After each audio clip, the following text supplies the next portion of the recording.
观众朋友大家好，欢迎收看4月15公视台语台下晡新闻，我是陈淑君。咱先来看今日有什么新闻重点。总统蔡英文今仔到新北市的泰山视察翻新的宪兵指挥部，外界正关心现任国防部长邱国正甲未来部长顾立雄的互动。针对艺人黄子佼买未成年的性影像，法官只判假罪，今仔伫立法院朝野立委拢建议讲爱修法重罚。伊朗第13出动无人机搁飞弹对以色列发动攻击，美国总统拜登一通电话，以色列特别取消报复的行动。咱先来看未来一礼拜的天气哦，因为今仔有一阵风面来到台湾北部的海面，所以一礼拜北部搁有东部的斜风面会落淡薄仔雨，拜四雨会落较大。气象署是指出讲，爱等到拜五雨水才会较少。最近几天日时气温真悬，亲像热浪。不过气象署表示，因为受到台湾北边方面的影响，对今仔日开始天气会较无稳定，尤其拜二甲拜四这2天，伫北部甲东部地区雨势可能会较大。明天水气上是比较偏多的，尤其是在大台北、宜兰跟花莲，可能整天都断断续续会有些短暂雨出现。到了17号，虽然锋面还在北部海面，但是水汽上又明显的减少了。那18号会是锋面目前看起来带来的水汽比较多的一天哦。那这一天的话，预计整个北部跟东半部可能会有些短暂阵雨出现。那从雨势的趋势图也可以看到，这一天的降雨呢范围是比较广的哦。那中南部的话，主要降雨还是集中在中午过后，山区可能会有一些午后阵雨的状态。虽然落雨会让气温略啊降落来，不过气象署表示，这礼拜各地日时高温大多数会超过30度，尤其北部会升到32度左右。白天的高温普遍都可以来到30度以上。那今天在南部的内陆，我们不排除可能会有35、36度的高温出现了。那后续的部分的话，温度上面变化并没有太多，那只是说在下雨的时候，可能在北部的温度会有稍微转凉一些些。另外，受到北部方面的影响，拜三进前，金门、马祖、卡高、大王视线无好，气象署提醒来回离岛的民众，都要注意上新的航班资讯。记者林旭凯台北报道。南投的草屯昨暗有一个姓曾的查甫人，讲伊长期拢互厝边跟踪，伊向厝边一对姓黄的爸仔囝泼硫酸。70岁爸爸目睭是互泼着，后生是骹佮手拢着伤，送病院。加上爸仔囝拢无性命的危险。警方是表示讲，这个姓曾的查甫人情绪无介稳定，也毋过详细犯案的动机，警方搁在调查。救护人员赶到现场，将受伤的黄姓男子送上救护车，嘛对着伊70岁父亲，以生理食盐水来清洗面部，因为2人拢疑似被枪声所伤。眼睛遭到波及，然后9两的话，再送他的那个儿子的话还好，那4肢的话虽然是有一点灼伤，但是的话用那水冲的话，及时送医还好。2个人紧急送医，加在无性命危险。不过70岁黄姓老翁由于伤及着目睭，目前搁伫救治当中。代志发生伫14号暗时啊，住伫南投草屯的曾姓男子，自称受到厝边长期的跟踪。当日暗时啊，疑似情绪无稳，摕着洗厕所用的硫酸，对着厝边黄姓夫子来泼，造成2个人受伤。警方除了紧来到场来处理，为求谨慎，嘛将疑似破伤的曾姓男子送医。现场员警立即通报救护车，将伤者送医，并将犯嫌强制就医。牵拖狗仔甲影响因囝。被破伤的黄姓夫妇家属表示相当无奈，不过曾姓男子的家属是表示是为着家己保护家己才反击。警方表示，男子的情绪状况以及相关的案情，赶快后续调查厘清。记者南投采访报道。社区的自助洗衫店是愈来愈多，也毋过公共安全甲噪音的问题嘛愈来愈伤脑筋。桃园市政府就启动净零专案，要来做管理哦。主治条例目前是搁在规划，按算讲后一个会期会送议会来审议。垃圾衫伫洗衫机内底放也用防污打，因为洗出人甲上班的人才需求，社区当中的自助洗衫店愈开愈多，暗过洗衫机、烘衫机暗时咧运转的噪音，互人嫌吵。桃园去年也发生自助洗衫店发生起爆火警，引起公安的疑虑，市府净零专案决定立管。因为方便啊，然后家里没有洗衣机，噪音我感觉不太到安全性的话，我觉得可以啊，可以测就。噪音的话，应该要有必要，因为应该会还是会影响到楼上的人，而且有时候就一群人一起来这边洗衣服啦，就一起顺便聊天，那时候会很吵。根据财政部资料，桃园自助洗衫店今年1月增加到370间，比去年成长13%，营业额达到2993万7千块，力度上悬。不过，台北市早在2007年订定自助洗衫店安全管理办法，2011年提升做自治条例层级。桃园业内建议，业者表示会配合政府的政策，不过希望用24点钟营业。政府怎么说我们就怎么做啊？只是说之前的已经开的店，那可不可以给一点？如果需要改善，是不是可以给缓冲期这样子？目前呢，已经提出了自治条例的草案。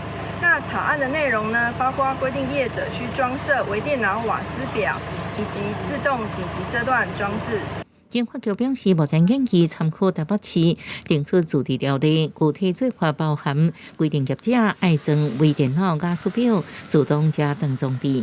违规应罚钱加停业处分，内容还未定案。安省下届会期提出送议会审议，通过了后，函保行政院决定就应公布实施。记者综合报道。台东县的本社文化场去年整修已经正式启用，这几天传出讲今仔开始要进行维修，要停设1个月本社。本社要先蹲伫建农里的本社掩埋场。也毋过里长是真不满，讲真慢才收到通知哦。早起嘛去议会定情，外界嘛质疑讲，敢是焚化炉有故障咧。也毋过台东县的环保局是表示讲，这是固定的维修，未来会提前来公告。台东县政府开19亿6,000万，甲本社焚化厂买倒来，拢总有2个焚化炉。去年更新整修，即嘛重新启用。毋过才正式启用年外，即嘛传出15，2个炉拢要年度维修，暂停烧本社。所以台东县的本社就要放伫台东市建农里的本社放台场。等礼拜5才通知当地里长，互里长是感觉真无受尊重。早起里长去县议会顶情，请议会查明这到底是啥物情形。原来我们的焚化炉停修或岁修的时候，竟然没有任何配套措施，他们也没有任何计划给我们告诉我们这些基层。这段时间的焚化炉时常出现超标的情况，然后那是不是因为焚化炉的部分超标，所以不得已他必须要赶快的去做相关的岁修动作？去年12月，台东县本社焚化厂才传出空气污染监测的扛棒故障，看无监测的资料，防治机是误伤作业。即马佫传出要年度维修，互外界质疑讲焚化炉的设备敢是出问题。不过台东县环保局表示，焚化炉年度维修早就安排好势，去年每一个炉拢已经有年度维修一届，这届维修的是共用的设备，所以需要2个炉拢暂停烧本社。除了这2个炉之外，我们还是有共用设备哈，就是共同的管路。那我们必须趁这个时间停下来做这些设备的维护哈。环保局表示，焚化厂内底也有放本社的空间，会当暂时放1200多吨的本社。不过焚化炉暂停烧1个月，全县的本社会有3600多吨需要暂时放咧。不过若放伫台东市本社放台场，一个无细致，佫会造成污染，而且甲当初管府答应的讲启用焚化厂本社放台场的本社拢会清走，才会讲法无共款。环保局嘛表示，会佫协调本社安置的所在，未来嘛会提早公告焚化炉年度维修的时程，互全民知影。记者综合报道。来看总统蔡英文今仔去新北市泰山视察全新的宪兵指挥部建设营区，现任的国防部长邱国正跟未来部长郭立雄拢有陪同哦。外界嘛正关心这2个人的互动。另外，风声外交部长吴钊燮会会任国安会秘书长，外交部长会换做是总统府的秘书长林佳龙。早起吴钊燮伫立法院只强调讲，伊的外交工作会做到任期的最后一天。今天很高兴跟大家一起见证我们营区完工的时候。特别下任进前，总统蔡英文无被记哩亲身巡视，开特别3月整建的宪兵指挥部建设营区，因为这也是培训宪兵强化反战斗能力的新式特种作战综合训练营。顾明，你今天是来见习吗？国防部长开始进行交接了吗？陪伴总统的国安会秘书长郭立雄、国防部长邱国正互动备受关注，因为风声罗清德5日控就任总统了后，国安团队延续蔡英文路线，不过因素大风吹，由郭立雄转任国防部长，加做国军第7位文人部长。外交部长吴钊燮会会见国安会秘书长，外交部由总统府秘书长林佳龙来接任。目前仍然是外交部的部长啊，也因此我应该责无旁贷，那也要心无旁骛的把外交部的这个工作做好，做到最后一天。像王秘书长是一个适任好的那个外交部长，这个部分不应该由我来评论吧。对风声不愿去讲，吴钊燮强调会将外交工作做到最后一天，因为选去510就职典礼，爱接待来自各国外宾的庆贺团。友邦国家参与的那个状况非常的踊跃，还要从其他的单位，甚至是从海外调回那个可以支援的这个人力。目前从海外来的这个团数应该是超过40团，那可能人数还不到800了大概400多500左右。吴钊燮指出，这摆友邦国家来参加真多，而且外宾层级真悬，包含8位国家政府元首。立委也关心中国是不是会在510进前，佮对咱的邦交国施加压力。吴钊燮表示，目前掌握情资是正常，不过有关的谨慎处理言行。记者综合报道。立法院司法甲法制委员会今仔审查国会改革相关的法案哦，那边两党是拢希望讲法案会当伫今仔就送出委员会，也毋过法案的内容实在是真侪。民进党团的总调郭建民的批评在野党安尼是黑白母哦，望讲17、18再个好好来讨论。已经讲完了，我只讲一次，我已经讲完了。几个国民党的立委透早6点50分，就伫咧司法委员会提名。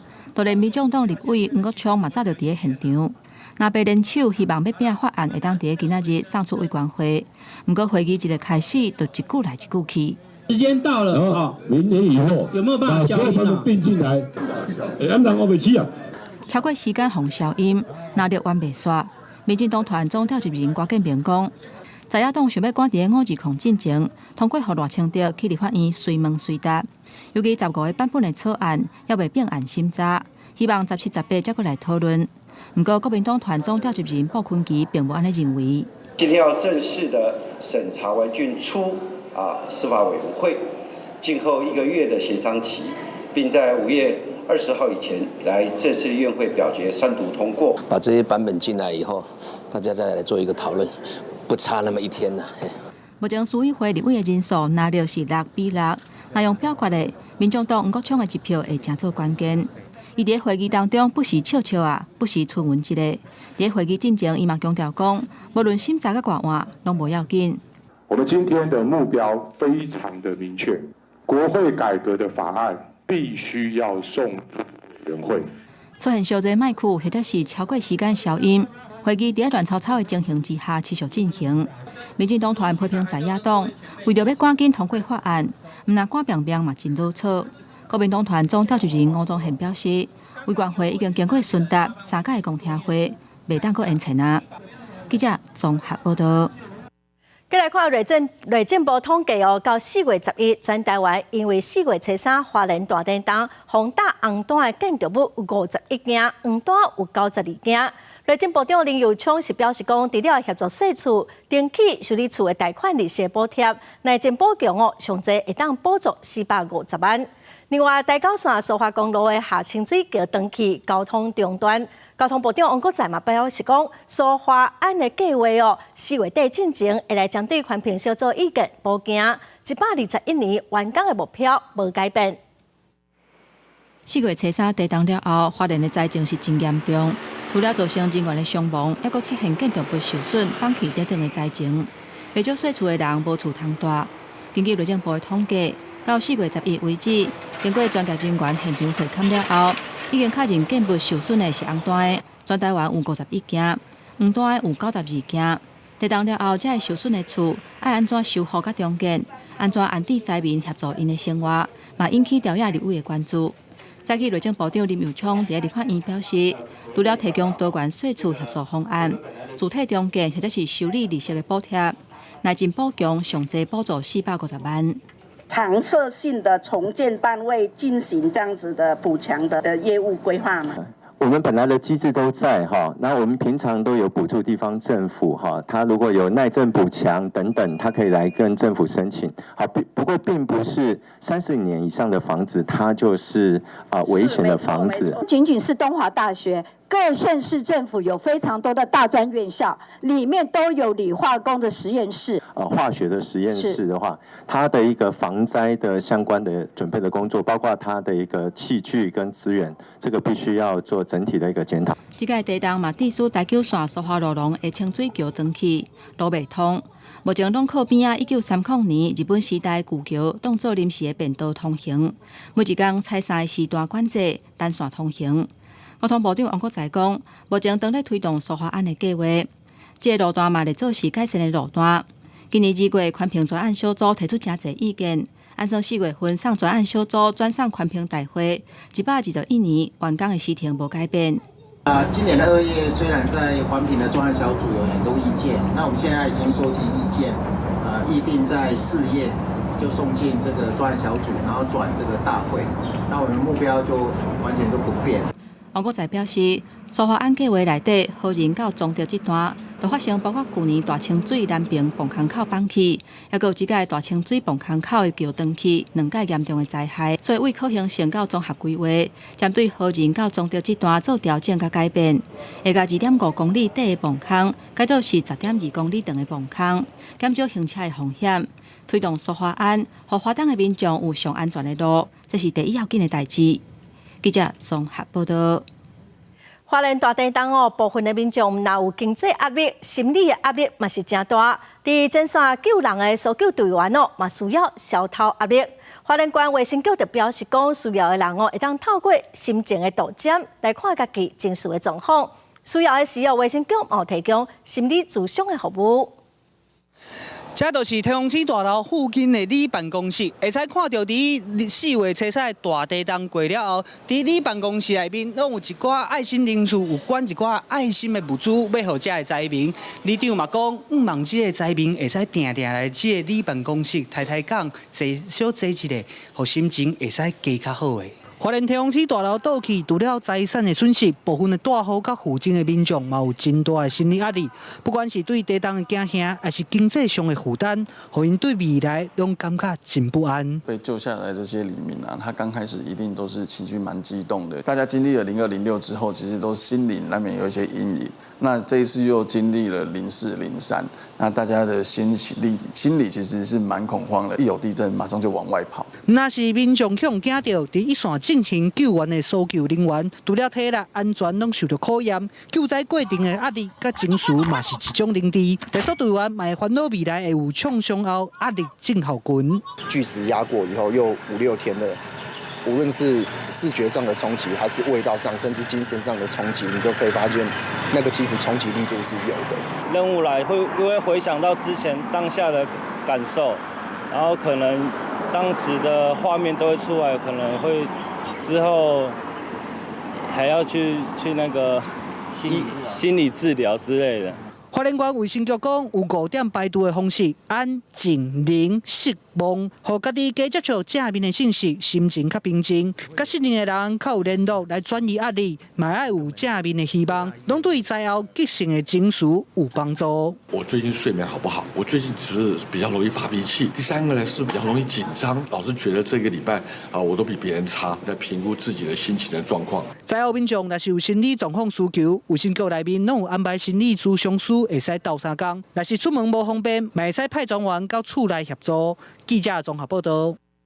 再来看咱国内诈骗是真抢手哦，法务部嘛按什么来立法提悬诈欺的刑责？诈骗的金额超过1000万，也是讲假做公务人员来诈骗3个人以上的共犯，适当来判3档以上10档以下有期徒。相关的草案哦，嘛已经送行政院审议。刑警做伙破门攻坚，查到几个嫌犯涉嫌用假检警的身份，甲一个为文化产业退休的查某董事长诈骗1亿8千万，创下治安历史上高一个个案财产损失上侪纪录。接获假冒刑警的通知，谎称他账户涉及洗钱，然后要求他交付相关的现金以及账户监管。不法集团诈骗的行为，骗走受害者真大条的财产。法务部提出打诈专法，锁定这种金额真大诈欺的犯罪，只要共诈骗1000万，互民众损失严重，建议提悬刑责3年以上10年以下。来，你在做车手对不对？啊？你是人家叫你来收钱的啦，对不对？去哪边啊？我第一次啊。对，他叫你去哪边啊？面对警方的搜查，这个查甫人手是皮皮拽，警方为伊的牌仔内底标出贵做地检署的传票，包括这种诈骗，嘛是这届动法的范围。未来若假做假的公务人员，利用广播网络来散布，或者是透过侵盗伪造等等特殊犯罪的手段，只要3个人以上共同犯罪，拢总归为当当裁罚。你的这个手法又是以声位或者以网络或其他方式的话，我们认为就是说，如果共犯人数达到12人以上，我们认为更应该再加重。那加重刑责，嘛提悬诈欺犯假释的条件，嘛建议第3届犯诈欺罪入港的人，未来袂当假释。打诈专法相关的草案已经伫咧行政院审议。记者综合报道。今年主教买未成年的性影像法官只判假罪。今仔早起，立法院调立委嘛拢有真侪批评嘛建议讲爱修法重法。卫生福利部部长施瑞元是表示讲，伊乐观其成，也毋过实际是要安怎来调整，应该交予司法单位来规划。日前，黄主教涉嫌买未成年性影像，得到原起诉处分，搁缴纳120万罚金，引起各界议论。民众党立委陈昭祖批评，即马持有微小性影像者，相关会当处1年以下有期徒刑，也是并扣相关30万罚金。罚则伤轻，根本就无法度吓惊效果。因为根据卫福部统计，我3年来微小性影像犯罪被害人数达到3000多人，建议修法重法。这样的刑度啊，部长，你认为可以吓阻吗？依我们看起来，这个刑度是最低的了。但是会比以前是完全没有用刑罚。当然，执政党立委也看不落去。民进党立委林冠钦批评，卫福部讲性影像揭露率达到86%，也毋过网络凊彩搜寻，即马又会当找到一堆违法色情网站，就是因为性影像处理中心规定，需要被害人提出申诉，才会当揭露私密影像。卫福部的态度伤过消极。卫福部是看新闻办案吗？外流的问题，其他的网站现在都有处理吗？还有，甚至有些已经死灰复燃的，你们知道吗？还是要等受害者来跟你报告？受害人的一个申诉是主要的来源这个我必须要承认。施瑞元强调，若要卫福部主动搜寻各网站，搁揭露违法网站的权利，可能要考虑言论自由限制问题。因为根据即卖法规，卫福部无主动搜寻、主动封网的法官依据。那立委推动修法，卫福部就会当依法执行。记者综合报道。再来看，有2个来自非洲肯亚的移工今仔出面指控讲，因来台湾斗相共做事做资源回收，也毋过因的薪水是无够基本工资，有当时头家阁无互因薪水因为向地方的劳工局申诉，也毋过嘛是无消无息。劳动部是表示讲会来调查。人口贩运，蒙羞国际。大声喊口号，批评北下移工的行为根本是人口买卖、下西下精。有2个肯亚籍的白领移工，伫移工团体、甲人权团体，也有立委的协助之下，举行记者会，控诉因来台湾互请了后，当期互要求爱做田、甲资源回收等等的工课，薪水比基本工资是低真侪，甚至是无领到薪水。就算通报地方的劳动单位，嘛是无人咧甲休。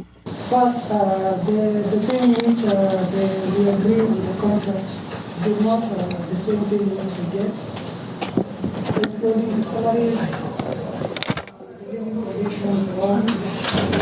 后来劳工局打电话给他们就说你们的案子已经查完了，没有违法已经撤案了。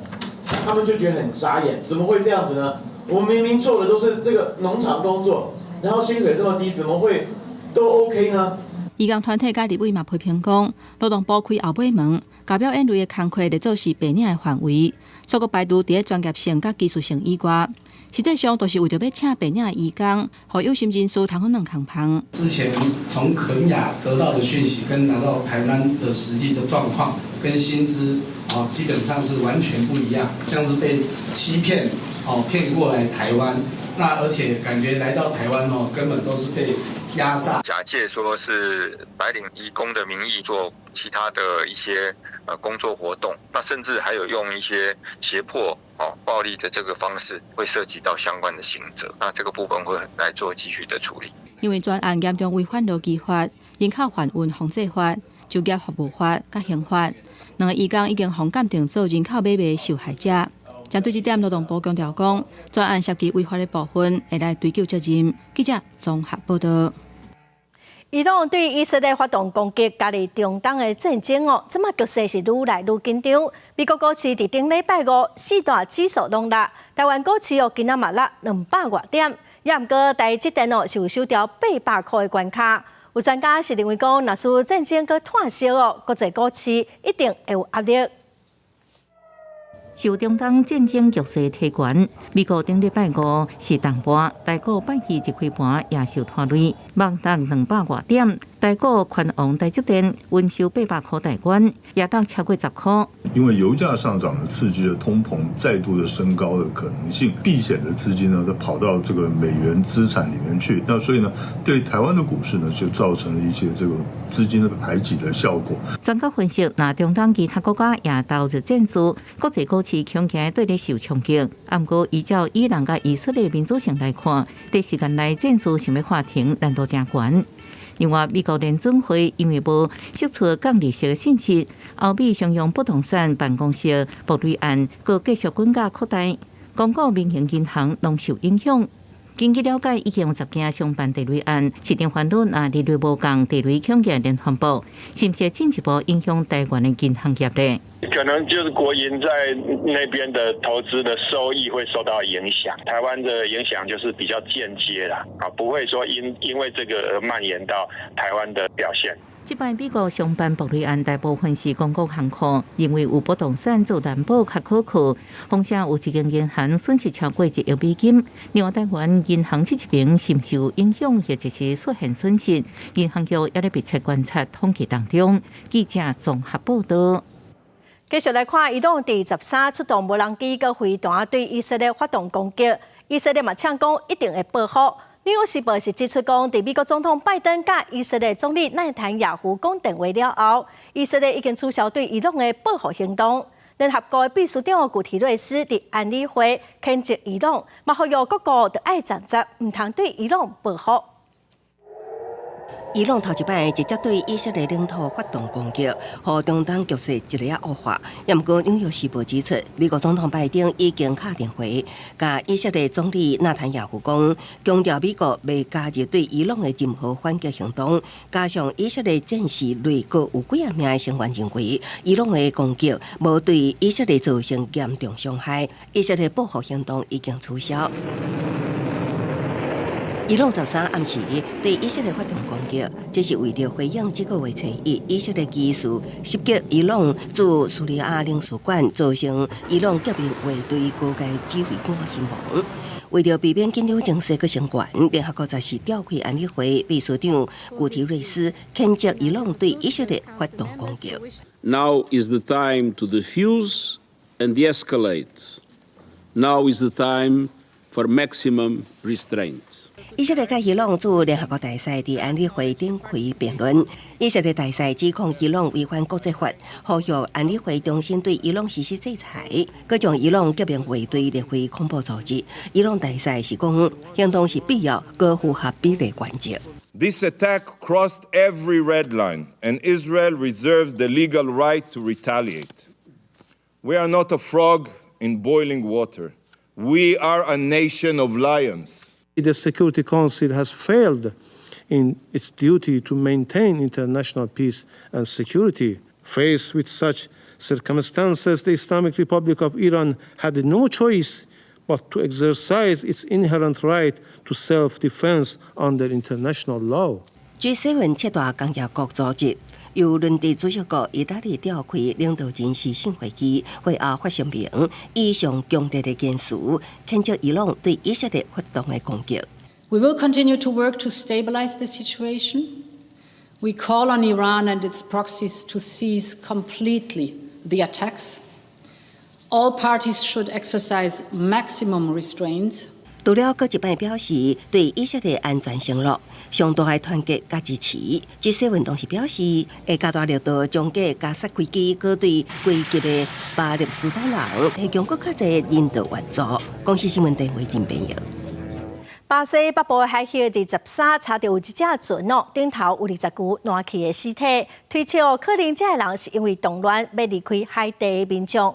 另外，伫托尼基12发生一件缆车的意外，造成1个人死亡，10个人受伤有174个乘客伫半空中等23点钟才离开缆车。渔民发现这只浮伫浅水的木船的时阵，发现真侪烂去的尸体，当局判断是海地人，不过爱进一步调查确认，法医初步鉴定这人生前有脱水甲腰肌的情形。船被发现地点离海地差不多3500公里。联合国国际移民组织表示，海地目前互乌邦联手控制超过36万百姓，在想办法逃离开。3月差不多1.3万海地非法移民互邻国强行遣返。拉丁美洲上大经济体巴西最近这几年正做海地人主要去的国家，去年有差不多16.1万的海地人住伫巴西。直升机将受困缆车车厢的人成功吊挂救出来，真正车厢包含囡仔在内100外乘客伫半空中等将近1天，总算拢救出来。Valla iniş anında çok yukarılarda bir yerde böyle bir yanık kokusu gibi bir şey almıştık. Zaten ondan sonra da sarsıldık. Sonra da durduk. 土市西南部度假胜地安塔利亚市12为暗发生缆车系统一个塔架形象倒去，一台车厢挡落地面造成死伤，其他车厢吊伫半空中。当局出动超过600个搜救人员加10台有24架直升机来救援。官员表示，初步调查发现缆车塔架扣架生銑，这地方式错误甲货轮系统保养状况无好，其中一个塔架形象放弃造成事故。经历顶13个缆车营运公司人员拢被抓。公司新闻黄文玲报道。过来消息来看，高雄的轻铁上尾班车本底是暗时10点发车考虑到讲即马暗时的活动愈来愈多，所以决定要先试办2个月轻铁暗时的加班车。也毋过民众跟民意代表将对这个试办的计划拢有真有意见。夜车内面人吵，高雄夜经济甲活动增加，加上民众反映讲有暗时坐车的需求，高雄捷运公司10号开始试办轻铁深更加班区间车时间2个月，试办点对里亚内站到蛤蟆城站。顺行的末班车抵达西万里子内站后，将以深夜加班区间车方式延驶至西14哈马星站后，再折返至西万里子内站。试办期满将视该搭乘率以及沿线居民反应评估是否续办。轻铁驶入去北至第2站，高雄捷运公司表示，试办点集中伫咧北至还有阿湾一带，除了考虑到需求量，也因为这个所在是商业大楼，还有观光区，较袂去影响到居民。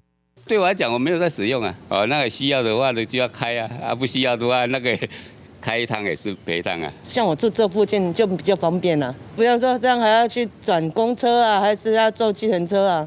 民众看法无共款，民代共款有意见，有民代认为车帮伤过晚，无法度搬到捷运红线局线，也有民代认为坐车人数可能无符合经济效益。中间有3面，这都是经过住宅区，最后进入到盐城区博二或者哈马星这个地段的时候，我相信在半夜。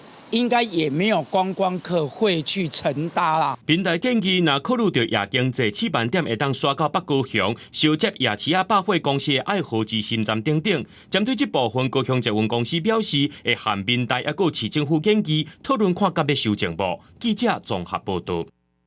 继续来看高雄的凤山溪，这几天唔但有臭味，溪水嘛变色，还有死鱼仔浮伫水面。环保局接到通报，调查发现讲有5间的食品业者偷排废水，还有业者少人数违规。环保局嘛已经开出罚单了。来到凤山溪边仔步道，规条凤山溪水拢是乌色，水面还有一寡粪扫。凤山溪为4月开始，溪水条条臭味，当地顺手追着发现溪水变色，包括过红色、乌色、白色等等。里长表示讲，有农民会抽溪水来种植，若是水质无好，会影响农作物。而且做生意的头家娘嘛讲，捌看过有人偷倒物件。水真正是足臭的啦。伊将迄个拢毋知谁来咧偷倒，我嘛搞不清楚啊。礼拜5水是乌的，今仔日就搁变白啊！这足明显就是讲，这个工厂吼，一段时间，咱的检查科若较无对早的时阵，因就搁开始咧偷排。当地北门里河川巡守队下无定期巡查红山溪，发现红山溪博爱桥、大志桥卡捌出现过死鱼仔。环保局接到通报，着随来稽查，伫溪水水头查到5间食品工厂，包括做豆冷豆腐、团线工厂等等偷排废水，其中有工厂一年互掠到6届啊。环保局表示讲，今年伫红山溪偷排废水案件拢总11届，小连续违规业者已经加重开发。迄经查获11件次，都为食品工厂未妥善收集处理，自排放含泡沫油脂废水，违反水务法30条规定。针对业者偷排废水污染环境，环保局表示讲，5间食品业者已经违反水污染防治法，对因罚3万到300万，要求因爱改善，好好处理废水的问题。记者钟义辉、邱昭勇高雄报道。昨暗台南市安南区的安中路6段有民众半暝伫车路放炮啊！警方虽然有到现场，也毋过嘛无法度阻挡市政府表示讲，这是公庙新民出巡连续3天的活动。环保局嘛表示讲，连续3天都有人伫暗时10点以后过放炮啊，嘛已经开出4场的活动。这个穿烟火团体衫的查甫人，唔插警方来阻挡，手提喷火枪，硬是甲烟火点火倒。另外一个穿同款衫裤的查甫人，是一直甲警方讲无要紧，涂骹烟火也是互人点火倒放去铁顶。这是伫安南区安中路6段甲新安3街，规排炮仔伫车路中央直放。原来是当地农场了成农宫，伫12到10时举办照警活动。市府表示，活动正都协调，交庙方山都爱遵守相关的规定。不过这3天也是有暗时10点过个咧放炮仔的状况。环保局以噪音管制法第8条既公告规定，在12号、13号各开罚1件，14号则开罚2件，总共开罚4件。那其中14号夜间第2次违规，将处最高额3万元罚款。市府表示会针对行为另开7场罚单，不过成龙宫是回应讲，炮仔是其他挂休的民众放的，甲庙方是无关系。记者综合报道。彰化县惠林县的西螺大桥已经有超过70年的历史了。前一阵有民众伫桥顶撬乌多摆累残，所以西螺大桥对今仔开始要封起10天来修理，嘛已经向中央争取到2亿的预算，针对西山佮阿门头落去的所在要来翻修。民众骑乌多摆经过西螺大桥，啊，毋过两边春秋旁的点仔架路煞铺起来，和一般的点仔架路面悬加差几来公分。民众若骑车经过，就真有可能会累残。用路真的很危险啊！那个又是靠墙壁啊，靠那个桥的旁边啊，那摆洞很大啊。要骑过吼，你也骑过，你有当时老岁仔人啊，骑到慢上倒会倒车来危险。北横号做远东第1大桥的西螺大桥，1953年通车到达已经超过70年，全长差不多2公里，下过落水溪接连彰化云林，嘛是当地出名的地标。2013年的时，彰化县府接管，最近接到未少民众反映车路的问题了后，对15虹桥10日进行车路征收。在前一阵子有发生车祸，民众有提出国赔，所以我们就利用这一次来做一个整修。那未来这个是初步的整修。未来我们有跟中央争取了超过2亿元的经费去做这个桥梁，包括补墙、粉刷的工作。彰化县府表示，因为西螺大桥是文化资产，维修的单位若要做整修工程，拢要提出完整的计划。即马是虹桥10日整修车路，后续会阁针对桥底补强、甲桥顶新擦过等等，拍算规划西螺大桥维修补强工程计划来做整体改善。记者综合报道。台北建高密度工厂保留日本时代的生产线，嘛已经有100年的历史，嘛是市电古迹哦。今仔早起有民主团体开记者会抗议，伊是批评讲内政部去年提出的变更案，要甲古迹一部分提来做台北科技大学用地，这毋但破坏文资的保存，听说嘛无正义。黑箱作业停止审议。民主团体大声抗议政府误想，因为500年历史的台北建国美术工厂，自2000年被指定做市定古迹了后，要开发做美术文化园区来做古迹的活保存。但是文化园区的计划却在2023年被撤掉，内政部阁提出新的变更案。民主团体和专家学者就批评讲，新的计划要把古迹当中的1.83公顷摕来做台北科技大学的用地，唔若破坏文字的保存规划，停书嘛无正义。目前在走的这个都市计划的内容，我们也跟北市文化局确认过，并没有送到北市文化局，就是所谓的文化主管机关去征询相关的意见。在其他的重大公共设施里面，都必须是跟能源运输相关，必须要是国家重要的计划。北科大扩校有严重或者是必要到这样子的程度吗？民主团体指出，建国美术工厂是台湾头一座现代化的美术工厂，有1920年代日本时期以来各时代的生产线有重要的文书价值，而且高达也具有生产线的运作。其中要挂号北科大的部分生产线的动力系统都包括在内。民主团体指出，唔若影响到外古迹的运作，政府这个新的变更案嘛，应该重新召开公听会，和居民民主团体文化部等单位沟通说明。行政院是认为这是用一个所谓重大计划的方式，要透过都市计划法27条进为变更。可我们认为它根本不是一个重大计划，它是一个重大争议。我们呼吁，明天就要召开的内政部都市计划审议委员会应该要暂缓。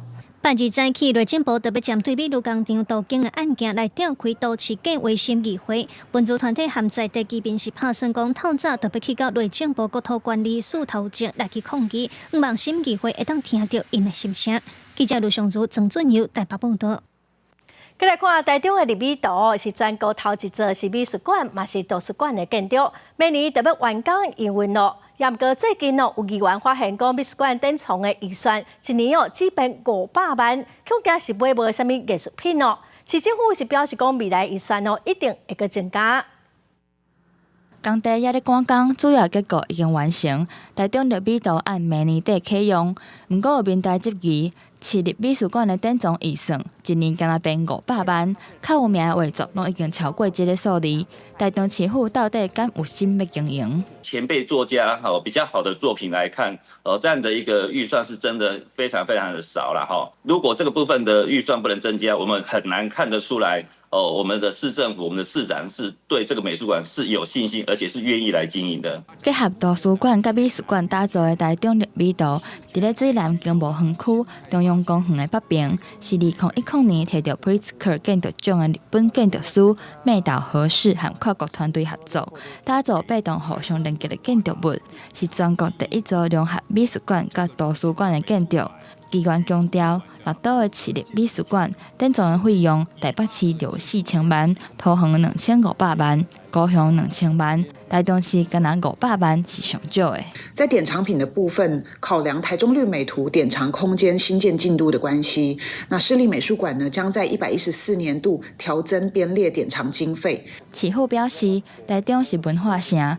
过去因为无符合国际标准的典藏空间，所以预算长期拢敢若变500万。等到立美图启用了后，预算上无会增加3-4倍。目前是定位做当代甲现代美术馆，嘛会当发展做特色，带来经济甲观光等效益。记者台中报道。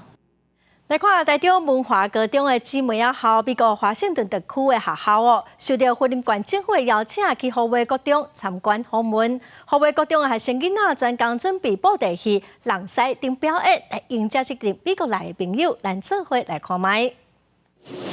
动锣鼓、人狮、布袋戏，精彩的表演逐项来，大家观众是看甲笑嗨嗨。这群外国学生是为美国华盛顿特区公立特许学校来的，看到河尾高中安排的表演，因拢感觉真新鲜。我觉得今天的表演是特别厉害，我很喜欢看学生的表演。我觉得今天的表演是特别好看，和我很喜欢。我觉得是很酷，因为在美国我们没有这样的东西，还有这是一个很特别的纪念。华盛顿特区公立特许学校自从2019年和台中文华高中合作，变做姊妹校了后，两间学校一直拢有咧互相交流。今年是美国学生第2摆来台湾，这届透过婚林管府的牵线来到后背国中参访，就是希望会当认捌更较侪台湾的传统文化。我们为每个师生准备了2样纪念品，一个是我们的虎尾地区的最有名的毛巾，我们特制的运动毛巾；一个是我们学校有制造中心，我们特别用学校设备做了一个杯垫。这届交流，唔能让美国学生更较了解台湾的布袋戏甲人狮文化。对后背国中来讲，嘛是一届成功的国民外交，期待会当让美国学生感受到台湾人的热情甲友善，佮丰富多元的文化底蕴。记者综合报道。再来看中华馆举办的台湾母语红鸭册广告比赛哦，今年计共是51队200多人参加，学生囡仔用真活泼、真趣味的表演来展现因学讲母语的成果。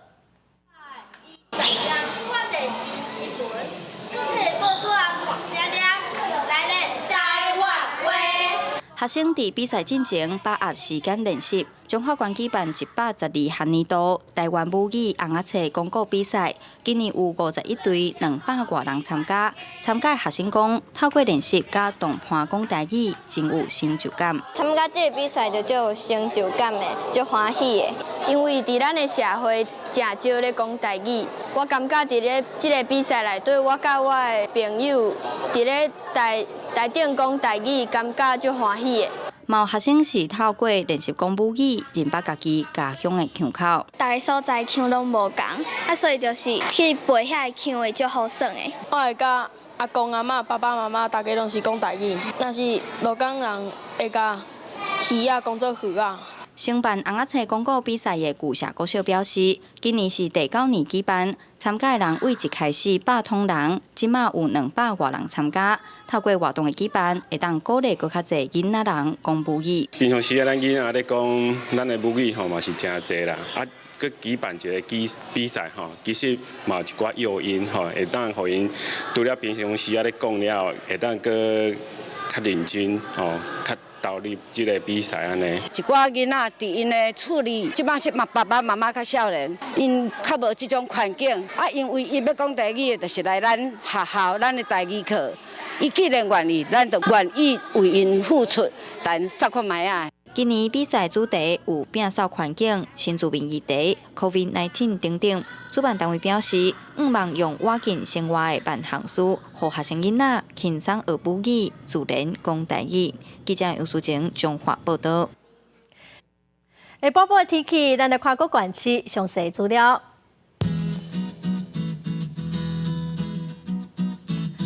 北部地区上低27度，上悬32度。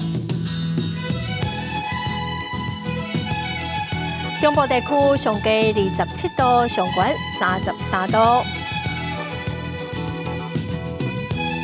南部地区上低28度，上悬34度；东部地区上低27度，上悬31度；外岛地区上低22度，上悬29度。感谢观众朋友收看《公视台1台下晡新闻》，我是陈淑君，明仔载下晡3点，咱再会。